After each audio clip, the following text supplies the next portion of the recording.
Hey guys, NASCAR Racing 57 here. Here we have an F1 diecast car in a 1/43 scale. This is Lando Norris's 2023 British Grand Prix F1 car. So obviously, the package once again comes in a square box, and on the back of the car you can see the car, which is Oscar Piastri's on the back. So this is a different design for the McLaren F1 car in 2023. As for the British Grand Prix, they went with the same, black and orange, but now with the silver paint job on it. This was one of three alternate paint schemes for McLaren in the 2023 season.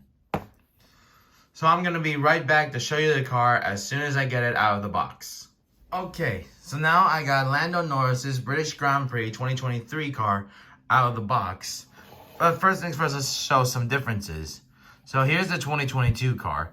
And one of the differences is that this car does not come in with its own display case. It now just has this, like just a box, and there might be some strings or screws attached to screws attached to the bottom, but no display case. So unlike this one, you can actually take it out and physically handle it. And let's compare it to the F1 Lego car.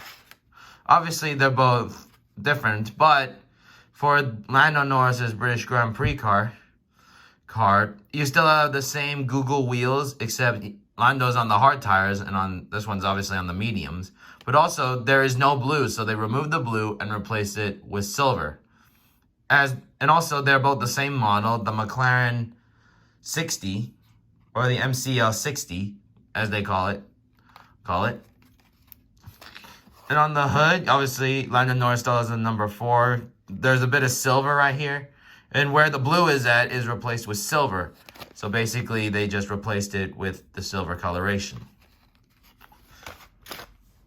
I might not be able to remove the car off the screws for it, but I'm going to give you a closer look to it. So you got chrome. There are no sponsorships on the side here. Usually it's either McLaren or Chrome, or whatever this sponsor is on the side. Also, you got little Hilton right here. And I think this is one of the coolest alternate schemes they did, especially the fact that he finished on the podium that race. And I think that'll do today's episode. Well, guys, thanks for watching this episode, and more episodes will come out soon. Thanks for watching, and please subscribe.